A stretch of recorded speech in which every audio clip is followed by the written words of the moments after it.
کہ جو شخص 15ویں شعبان کے روزہ رکھنے کا اہتمام کرے گا اس کے 1 سال گزشتہ اور 1 سال آمدہ جو ہے اس کے گناہوں کی بخشش کر دیتا ہے۔ اور یہ روزے کثرت سے آپ صلی اللہ علیہ وسلم کیوں رکھا گیا؟ تاکہ ایک عادت بن جائے، روزہ رکھنے سے پہلے اس کی پریکٹس ہو جائے، اس کا عملی مظاہرہ ہو جائے، تاکہ رمضان کے روزے رکھنے میں کوئی دقت نہ پیش آئے۔ جس طرح کہ عام طور پہ ہم دنیا کے کاموں کی تیاری پہلے سے کرتے ہیں، مثلا امتحان ہوتا ہے تو اس کی تیاری پہلے کرتے ہیں، کوئی مہمان گھر آتا ہے اس مہمان کی آمد سے پہلے اس کے لیے تیاری کی جاتی ہے۔ ایسا کبھی نہیں ہوتا کہ مہمان بالکل سر پہ آ جائے یا امتحان بالکل سر پہ ہو، اس کی تیاری مکمل ہو ہی نہیں سکتی۔ اور اس طرح بھی نہیں ہو سکتا کہ مہمان چلے جائیں اس کے بعد اس کی تیاری کریں، یا امتحان گزر جائے تو اس کے بعد اس کی تیاری کریں۔ تو جس طرح اس کے بعد تیاری کا کوئی فائدہ نہیں ہے، اور اسی طرح عین سر کے اوپر آ جائے، بالکل پہنچ جائے تو اس وقت بھی اس کی تیاری کا کوئی فائدہ نہیں ہے۔ اصل فائدہ تب حاصل ہوگا جب اس کے آنے سے پہلے اس کی تیاری کی جائے۔ جس طرح ہمیں پتہ ہوتا ہے کہ فلاں دن شادی گھر میں ہو یا کسی کے ہاں ہو، اس کی تیاریوں میں لگے رہتے ہیں، سارے کام اپنے نپٹاتے ہیں، تب جا کے وہ جو 10-15 دن 20 دن یا 1 مہینے کے بعد جو خوشی کا موقع آتا ہے تو اس کے انتظامات ہم 1 مہینہ پہلے سے کر رہے ہیں، تب جا کے وہ کام صحیح معنوں میں ہوتا ہے۔ اسی طرح امتحان کی تیاری کے لیے 15 دن 20 دن مہینہ پہلے جو ہے اس کی تیاری کی جاتی ہے۔ جیسے ہی وہ امتحان شروع ہو جاتا ہے پھر اس امتحان کی صحیح معنوں کے اندر تیاری کہلائی جاتی ہے۔ تو اسی طرح رمضان سے پہلے یہ مہینہ تیاری کرتا ہے۔ اس میں رسول اکرم صلی اللہ علیہ وسلم روزوں کا اسی وجہ سے اہتمام فرمایا۔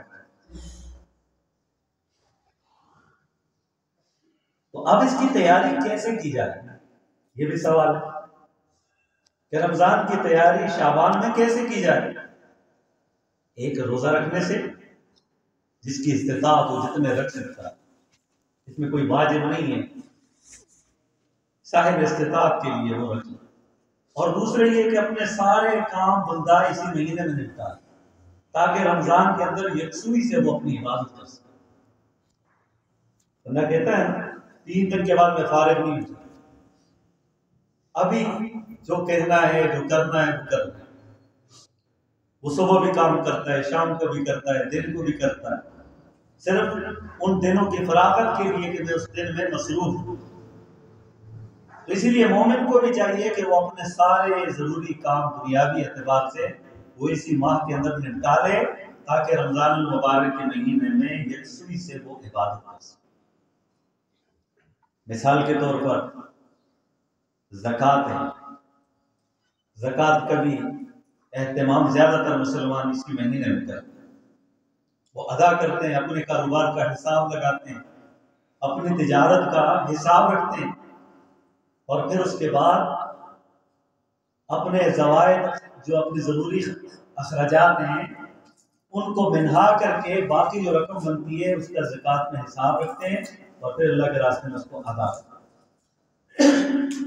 تو گویا کہ یہ بھی رمضان سے پہلے تیاری ہے۔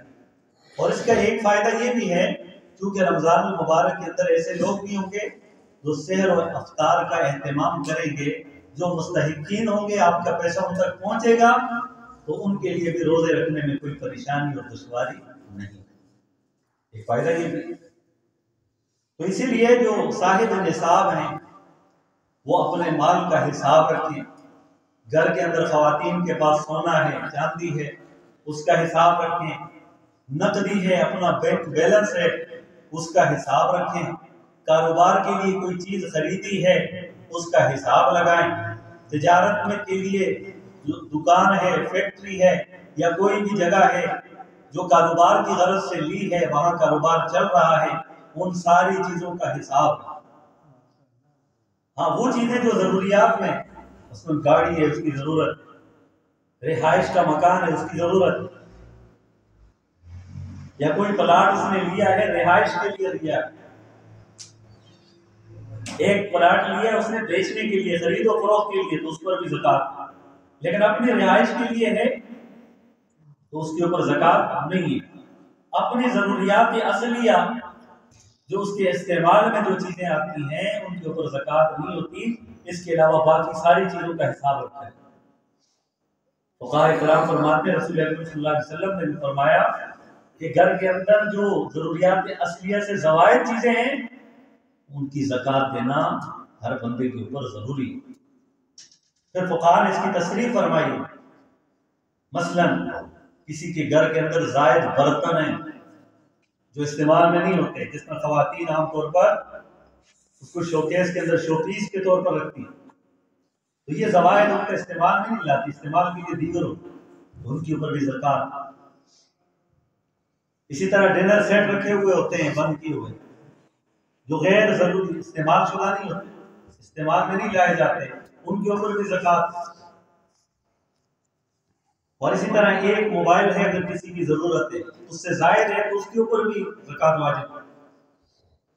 تو اس لیے بہرحال یہ تو ایک الگ عنوان ہے زکات کا، کہ پھر تفصیل انشاءاللہ اس کو ذکر کروں گا۔ تو بہرحال اس مہینے کے اندر زکات دینے کا بھی اہتمام ہے۔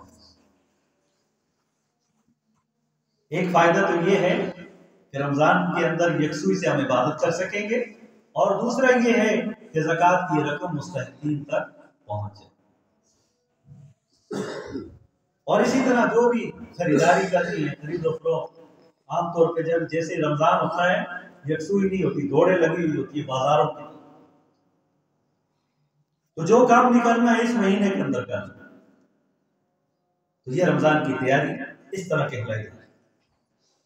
ایسا نہ ہو کہ رمضان المبارک کی قیمتی لمحات ہم بازاروں میں گزاریں، رمضان المبارک کی قیمتی لمحات ہم اپنی ضروریات کے پورا کرنے میں لگائیں، ابھی سے اپنے آپ کو یکسو کریں۔ اسی طرح رمضان المبارک کے لیے جن چیزوں کی ضرورت ہے گھر کے اندر استعمال کی، وہ ساری چیزیں جو ہے اسی مہینے کے اندر اپنی اپنی طاقت اور بساط جس کو اللہ تعالیٰ نے جتنا دیا ہے اس کے مطابق بلا کر پہلے رکھ دے، اس نیت کے ساتھ کہ تاکہ میں رمضان کے قیمتی لمحات میں یکسوئی سے عبادت کر سکوں۔ تو یہ بھی تیاری کی ایک صورت، ایک زکوٰۃ کا اہتمام، دوسرا اپنی دنیاوی ضرورتیں پوری کرنا، اور اسی طرح جو گھر کے اندر جن چیزوں کی ضرورت ہے رمضان کے حوالے سے ان چیزوں کو لا کر پہلے رکھنا، اور دل میں یہ نیت کرنا کہ میں رمضان کے قیمتی لمحات میں یکسوئی سے عبادت کروں گا۔ یقین جانیے یہ اس بندے کی حقیقی تیاری ہے۔ اور پھر شعبان کے مہینے میں جیسے ہی 15ویں تاریخ آتی ہے یا اگلے ہفتے کو آتی ہے، تقریباً کوئی 16-17 تاریخ کو ہوتی ہے شعبان کی نصف شب۔ بعض لوگ کہتے ہیں یہ شب برات، شب تو فارسی کا لفظ ہے، برات جو ہے نا عربی کا لفظ ہے، تو یہ مشہور ہے، یہ لوگوں نے مشہور کیا ہوا ہے، اس رات کی کوئی اہمیت نہیں، صرف اس وجہ سے دلیل یہ ہے کہ شب فارسی کا لفظ ہے اور برات عربی کا لفظ ہے، یہ تو لوگوں میں مشہور ہو گیا ہے، لہٰذا اس کی کوئی فضیلت نہیں۔ بھئی یہ کہاں کی دلیل ہو سکتی؟ اگر اس طرح دلیل ہے تو پھر تو وہ یہ بھی دلیل بنے گی پل صراط، صراط عربی کا لفظ ہے، پل جو ہے اردو کا لفظ ہے، تو پھر کیا ہم پل صراط کا بھی انکار کریں؟ یہ تو ایک لفظ ہے جو مشہور ہو گیا۔ اسی طرح ہمارے اردو کے اندر بہت سارے ایسے الفاظ ہیں جو عربی کے لیے اور فارسی کے جو بہت کثرت سے الفاظ پائے، اس طرح ہمارا قومی ترانہ ہے جس میں سارے الفاظ جو ہے وہ فارسی کے، سارے کے سارے الفاظ۔ تو بہرحال صرف نام کو سامنے رکھ کر اس رات کی فضیلت کا انکار نہیں کیا جاتا۔ حضرت انس رضی اللہ تعالیٰ عنہ فرماتے ہیں کہ رسول اکرم صلی اللہ علیہ وسلم نے ارشاد فرمایا کہ اس رات یعنی شب برات اللہ تبارک و تعالی لوگوں کی اس قدر کثیر تعداد میں بخشش و مغفرت فرماتے ہیں کہ جتنے کی قبیلہ بنو کلب کی بکریاں ہیں اور ان بکریوں کے جتنے بال ہیں اللہ تعالیٰ اتنے لوگوں کی بخشش و مغفرت۔ اور یہ قبیلہ بنو کلب مدینہ منورہ کے اندر آباد یہ قبیلہ تھا۔ اور عرب کے اندر ویسے بھی لوگ بکریاں کثرت سے رکھا کرتے ہیں، کسی کے پاس 100 بکریاں، کسی کی 200، کسی کی 300۔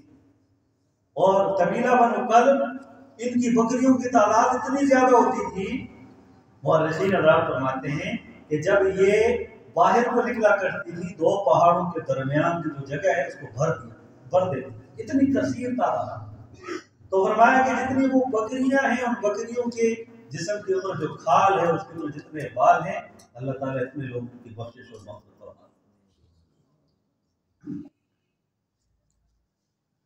مفسرین کرام نے مختلف تفسیریں لکھی ہیں، تفسیر روح المعانی کے اندر اس کے بہت سارے نام رکھے گئے، اسی رات ذکر کیے گئے۔ فرمایا کہ لیلۃ مبارکہ، اس رات کو برکت والی رات کہتے ہیں۔ اللہ تعالیٰ کی طرف سے برکتوں کا نزول ہوتا ہے، اور یہ نہیں ہے کہ عشاء کے بعد رات شروع ہوتی ہے۔ یہ رات جیسے ہی سورج غروب ہوتا ہے، مغرب شروع ہوتی ہے، اس کے بعد اسلامی تاریخ کی ابتدا ہوتی ہے، تو اسی وقت سے یہ برکتیں شروع ہو جاتی ہیں۔ تو یہ رات ہے لیلۃ مبارکہ، برکت والی رات۔ اور اسی طرح ایک نام اس کا تفسیر روح المعانی کے اندر لیلۃ الرحمہ، رحمت والی رات، تو بھی ذکر کیا گیا۔ ایک ہے لیلۃ براءۃ، یہ وہ رات ہے جس کے اندر بہت سارے لوگوں کو جہنم سے برات کا پروانہ حاصل ہو جاتا ہے۔ کن کے لیے؟ جو اس رات میں یا اس سے پہلے اپنے گناہوں سے توبہ طائب ہو جائے رب کی بارگاہ۔ توبہ کے لیے کوئی خاص وقت نہیں ہے کہ مخصوص راتیں ہوں گی بھائی توبہ کی، یہ کسی بھی وقت آپ کر سکتے ہیں توبہ، لیکن توبہ کرنے کا فائدہ یہ ہے کہ اس رات کی جو برکات ہیں وہ ہمیں حاصل ہو جائیں۔ وگرنہ رسول اکرم صلی اللہ علیہ وسلم نے فرمایا کہ چند لوگ وہ ہیں جن کی بخشش اس رات کے اندر بھی نہیں ہوتی اور لیلۃ القدر کی رات کے اندر بھی نہیں ہوتی۔ خدا نہ خواستہ کہیں وہ برائیاں ہمارے اندر موجود نہ ہوں، ان کو دور کرنے کے لیے توبہ طائب ہونا پڑے گا، تب جا کے ہمیں وہ فضیلتیں وہ برکتیں حاصل ہوں۔ وگرنہ رات کتنی ہی بابرکت کیوں نہ ہو، جب دل کے اندر اور زندگی کے اندر گناہ ہوں گے، ایسے گناہ ہوں گے جس کے متعلق اللہ نے فرمایا کہ ایسے گناہوں کی معافی نہیں ہے، تو جتنے مرضی اللہ کے سامنے گڑگڑائیں کچھ بھی نہیں حاصل، جب تک کہ ان برائیوں کو نہیں چھوڑیں۔ اس کی مثال بزرگ دیا کرتے ہیں، کنویں کے اندر اگر کوئی چیز گر جائے تو اس میں سے اس کی صفائی کے لیے ڈول نکالے جاتے ہیں تاکہ یہ صاف ہو۔ تو وہ ڈول نکالنے کا فائدہ تب ہوگا جب کہ اس اندر گندگی کو پہلے باہر پھینکیں، پھر اس کے بعد ڈول نکالیں۔ گندگی اندر پڑی ہوئی ہو، جتنے مرضی آپ ڈول نکالیں وہ پاک صاف پانی نہیں۔ اسی طرح اگر دل کے اندر برائیاں ہیں، زندگی میں برائیاں ہیں، جتنے مرضی ہم زبان سے الفاظ کہہ لیں، جب تک ان برائیوں کو ختم نہیں کریں گے تو ہمارے ان الفاظ اور ان رونے دھونے کو اللہ کی بارگاہ میں کوئی اہمیت حاصل نہیں۔ تو فرمایا کہ چند لوگ ایسے ہیں جن کی اس رات میں بھی اور لیلۃ القدر کی رات کے اندر بھی ان کی بخشش نہیں۔ ان میں سے پہلا شخص وہ ہے جو شرک کرتا ہے، اللہ کی ذات اور صفات میں کسی کو شریک قرار دینے والا، اس کی بخشش نہیں ہوتی۔ ان اللہ لا یغفر ان یشرک بہ، کہ اللہ تعالیٰ مشرک کی بخشش و مغفرت نہیں فرماتا۔ اور شرک جو ہے سب سے بڑا گناہ ہے، تمام گناہوں میں سب سے بڑا گناہ پہلے نمبر پر جو ہے وہ شرک۔ احادیث مبارکہ کے اندر بھی جب بڑے گناہوں کا تذکرہ کیا گیا تو پہلے نمبر پر ذکر ہے الاشراک باللہ، اللہ کی ذات کے ساتھ کسی کو شریک قرار دینا۔ اور قرآن مجید میں بھی اللہ تعالیٰ نے فرمایا ان الشرک لظلم عظیم، یہ شرک بہت بڑا گناہ ہے۔ اور شرک کیا ہے اس کی تو بہت لمبی تفصیل ہے، مختصراً یہ سمجھ لیں اللہ کی ذات اور صفات میں کسی کو شریک کرنا۔ مثلا رزق کون دیتا ہے؟ اللہ، ہم کہیں اللہ کے سوا کوئی اور بھی دیتا ہے، رزق مالک کوئی اور بھی ہے، یہ شرک۔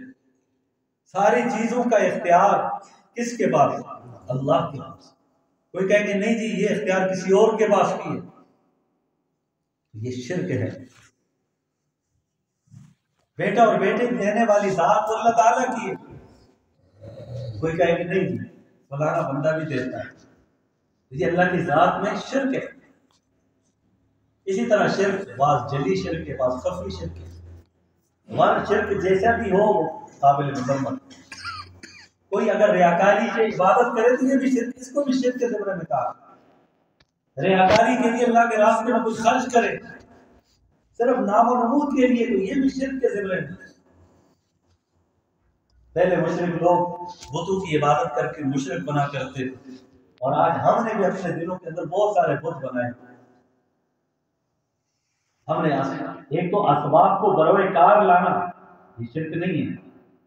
مثلا ہمارا یہ عقیدہ ایمان ہے، شفا کون دیتا ہے؟ اللہ تعالیٰ۔ اور اللہ تعالیٰ نے اس کے اسباب کیا بنائے ہیں؟ ڈاکٹر حضرات، حکماء حضرات۔ تو یہ اسباب کو ترک نہیں کرنا، اسباب اختیار کرنا یہ اللہ تعالیٰ نے بنائے۔ لیکن دوائی کے اندر شفا کا یقین وہ اللہ کی ذات کی طرف منسوخ کرنا کہ شفا کون دے گا؟ اللہ۔ پہلے طبیب حضرات بھی، ڈاکٹر حضرات بھی، اب بھی جب بھی وہ اپنے پرچی کے اوپر لکھتے ہیں تو یہ ہوا شافی، یہ شفا دینے والا کون ہے؟ اللہ۔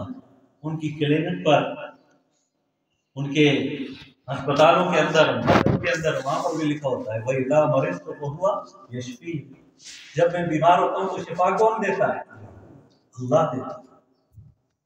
تو اب کوئی کہے کہ نہیں جی مجھے شفا فلانے سے حاصل ہو، یہ کہنا صحیح ہے کہ فلانا شفا کا سبب بنا ہے، مجھے اللہ تعالیٰ نے شفا دی ہے لیکن اس کا سبب وہ فلانا شخص بنا ہے، یہ کیسے؟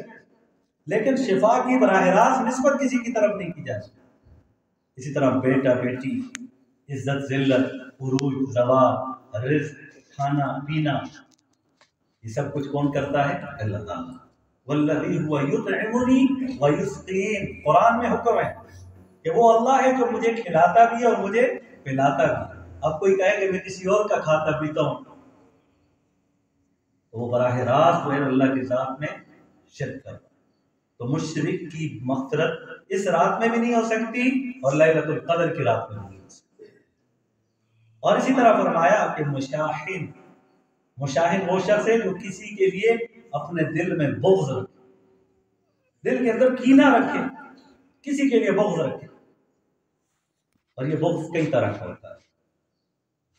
ایک تو یہ ہے کہ فلاں نے کو عزت کیوں دی، اور اس کی خوشی کو دیکھ اس سے ہضم نہیں ہوتی۔ یقین جانیے ہم مسلمان جو پستی کا شکار ہیں نا، انہی خرابیوں کی وجہ سے ہم نے اپنے دلوں کے اندر کینے رکھے ہوئے ہیں، بغض رکھا ہوا ہے، حسد رکھا ہے۔ بھائی کسی کو اللہ تعالیٰ نے جس حال میں رکھا ہے تو رکھنے والی ذات تو اللہ تعالیٰ کی ہے، میں اور آپ کون ہو سکتے ہیں کہ اس کے حالت کے اوپر اعتراض کریں؟ یہ تقسیم میرے رب کی ہے۔ کسی کے احوال اچھے کیے ہیں، حالات اچھے کیے ہیں، کسی کو دنیا کی کون سی نعمت دی ہے، کسی کو کون سی دی ہے، بہت ساری نعمتیں، اور ہر ایک کو جو کچھ بھی دیا ہے نا میرے رب نے وہ بہت بہتر دیا ہے۔ وہ حکیم ذات ہے، وہ جانتا ہے اپنے بندوں کو، جتنا اس رب نے مولا نے جو کچھ بھی دیا ہے کسی کو وہ بہتر دیا، اور جس کو جس حال میں رکھا ہے اس کو اسی حال میں خوش ہونا چاہیے۔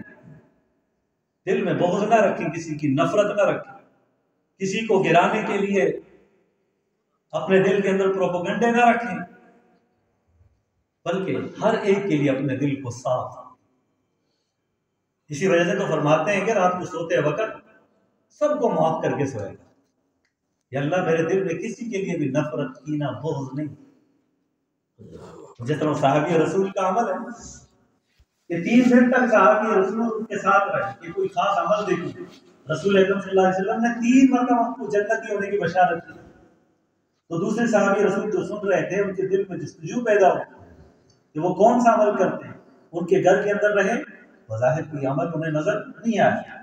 3 دن گزرنے کے بعد کہا کہ میں تو آپ کے عمل کو دیکھنا چاہ رہا تھا، اس وجہ سے میں آپ کے ساتھ 3 دن تک رہا، لیکن میں نے کوئی خاص عمل نہیں دیکھا۔ نماز تو سبھی پڑھتے ہیں، تہجد سبھی پڑھتے ہیں، دیگر احکام تو سبھی پورا کرتے ہیں، آپ کے اندر وہ خصوصیت کون سی ہے فرمایا کہ یہ وہ خصوصیت ہے جو سامنے نظر نہیں آتی، وہ یہ ہے کہ میں اپنے دل کو ہر مسلمان کے لیے پاک اور صاف، اس دل کے اندر کینہ اور بغض نہیں ہے کسی کے لیے۔ کسی کو جس حال میں رکھا ہے وہ اللہ نے رکھا ہے، یا اللہ اسے رکھا ہے اس کو اور دے۔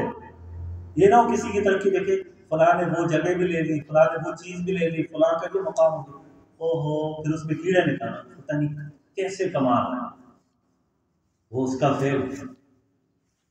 بس اللہ تعالیٰ سے مانگ کے مزید یہ کہیں، اللہ تعالیٰ نے مزید دے۔ یہ کہنے سے آپ کو کیا حاصل ہوگا؟ جب آپ کسی کے لیے یہ کہیں گے کہ اللہ اسے اور دے، اسے جتنا بھی اللہ پاک دیں گے اس کے مقدر میں جتنا ہوگا ملے گا، لیکن اس کہنے کی برکت سے اللہ تعالیٰ آپ کے رزق میں اضافہ۔ تو کسی کے لیے اچھا گمان اپنے دل میں رکھیں، پاک صاف رکھیں، تو اس کا فائدہ اپنی ذات کو ہوگا۔ لیکن کسی کے لیے بغض اور کینہ اور نفرت رکھیں گے، اس کا کچھ نہیں بگڑ سکتا، لیکن آپ کا ضرور بگڑ جائے۔ تو فرمایا کہ جس دل کے اندر کینہ ہوگا، حسد ہوگا، بغض ہوگا، ایسے شخص جتنی مرضی وہ دعائیں مانگ لے، اس کی دعا قابل قبول اللہ کی بارگاہ میں نہیں ہو سکتی۔ اور پھر اسی طرح فرمایا کہ جو اپنی شلوار کو ٹخنوں کے نیچے رکھے گا، اور یاد رکھیے گا یہ ایک شرط کے ساتھ، مثلا کوئی شخص اپنی شلوار ٹخنوں سے نیچے رکھتا ہے تکبر کی وجہ سے، اگر یہ نیت ہوگی تو اللہ تعالیٰ اس کی دعا قبول کبھی بھی نہیں فرمائے، اور اس کی بخشش اور مغفرت نہیں ہوگی۔ یہ میرا قول نہیں ہے، کسی کا قول نہیں ہے، محمد رسول اللہ صلی اللہ علیہ وسلم نے فرمایا۔ ہاں کسی کوئی غفلت اور سستی کی وجہ سے ہو گیا وہ الگ بات، لیکن اگر تکبر کی نیت سے، مثلا اللہ تعالیٰ نے آپ کو بہت ساری نعمتیں دی، تکبر اگر آ گیا تو ساری چیزیں ختم، اجر ختم، ثواب ختم، نیکی ختم، اگر تکبر اس کے اندر آ گیا۔ مثال کے طور پر اللہ تعالیٰ نے آپ کو دیا، آپ نے عمدہ کپڑے پہنے، اچھی بات ہے، اللہ نے نعمتیں دی ہیں تو اس کا اظہار بھی ہونا چاہیے۔ حدیث پاک میں آتا ہے کہ اللہ تعالیٰ نے اگر کسی کو نعمتوں سے نوازا ہے، مال سے نوازا ہے، اس کا اظہار اس کے وجود پر بھی ہونا چاہیے۔ اسلام یہ نہیں کہتا کہ اس نے اچھے کپڑے کیوں پہنے، دین یہ نہیں کہتا کہ اس نے اپنے آپ کو خوبصورت اور مزین کیوں کیا۔ اللہ تعالیٰ تو ان چیزوں کو پسند فرماتے ہیں، یہ اللہ کی نعمتوں کا اظہار اس کے بدن پہ ہونا چاہیے۔ اگر یہ ساری نعمتوں کے ہونے کے باوجود بھی اس کے جسم پر اس کا اظہار نہ ہو تو یہ نعمت کی ناشکری ہے، یاد ہے۔ لیکن تکبر کب کہلایا جائے گا؟ یہ میں نے کپڑے اگر اچھے پہنے دوسروں کو حقیر سمجھ کے، اگر میں نے اپنی حالت درست کی ہوئی ہے دوسروں کو حقیر سمجھ رہا ہوں، تو پھر یہ تکبر کے زمرے میں آتا ہے۔ تو فرمایا کہ چونکہ یہ شلوار ٹخنوں سے نیچے کرنا یہ تکبر کے زمرے میں آتا ہے، تو اس وجہ سے متکبر شخص کی دعا کو اللہ پاک قبول نہیں فرماتا۔ حضرت ابوبکر صدیق رضی اللہ عنہ نے عرض کیا رسول اللہ صلی اللہ علیہ وسلم، اس طرح بسا اوقات معاملہ ہو جاتا ہے جبکہ میری یہ نیت نہیں ہوتی، تو آپ نے فرمایا کہ اس وعید کے اندر وہ شخص شامل نہیں ہے جس کی جانے انجانے کے اندر تلوار نیچے ہو، وہ اس کی نیت بھی تکبر کی نہ ہو، اس پر اس کی پکڑ نہیں ہوگی۔ وہ اللہ تعالیٰ دل کے نیتوں سے واقف ہے، سب جاتے ہیں۔ ہم کسی کے اوپر نہیں لگا سکتے کوئی حکم، یہ بھی ہماری خرابیوں میں سے خرابی ہے، دوسرے پر فوراً حکم لگا دیں فلانا یہ فلانا، اس کی حقیقت کا پتہ نہیں ہے، حقیقت میرا رب جانتا ہے۔ اسی وجہ سے ہم مسلمانوں کو حکم دیا گیا ہے کہ کسی بھی مومن کے اوپر اچھا گمان رکھو، بدگمانی سے بچو، اپنے آپ کو بچاؤ۔ فلانے کا معاملہ جو ہے وہ رب کی ذات کے ساتھ، وہ اللہ اس سے پوچھے گا، تو ہم کسی کے لیے بدگمان نہ ہو، دل کے اندر حسد کینہ بھی ختم کریں، اور اسی طرح شلوار کو ٹخنوں سے اوپر رکھنا بھی یہ مسنون عمل بھی ہے، اور اس کے اوپر عمل نہ کرنے والے شخص میں اس وعید کے اندر داخل ہے۔ لیکن الٹ نظام ہے، خواتین کو حکم ہے نیچے کرنے کا، مردوں کو اوپر، خواتین اب اوپر کرنی ہے، مرد نیچے کرنی ہے، الٹ ہو رہا ہے اس میں۔ تو تیسری چیز یہ ہے، ایک تو یہ ہے اللہ کی ذات کے ساتھ شرک کرا، اور دوسرا دل کے اندر حسد اور کینہ رکھنا، بغض رکھنا، اور تیسرا یہ ہے کہ شلوار کو ٹخنوں سے نیچے کرنا، اور پھر فرمایا وحقوق الوالدین، والدین کا نافرمان جو ہوگا اس کی بھی بخشش اور مغفرت نہ اس رات ہو سکتی ہے نہ کسی رات ہو سکتی جو والدین کا نافرمانی کا کیا مطلب؟ نافرمانی کا مطلب یہ ہے کہ جس نے اپنے والدین کا دل دکھایا ہو، اپنے والدین کو رلایا ہو، اپنے والدین کی نافرمانی کی ہو، جس کی وجہ سے ان کے والدین کے دل کو تکلیف پہنچی، یہ ایسا گناہ ہے اللہ تعالیٰ اس کو نہیں معاف فرماتے۔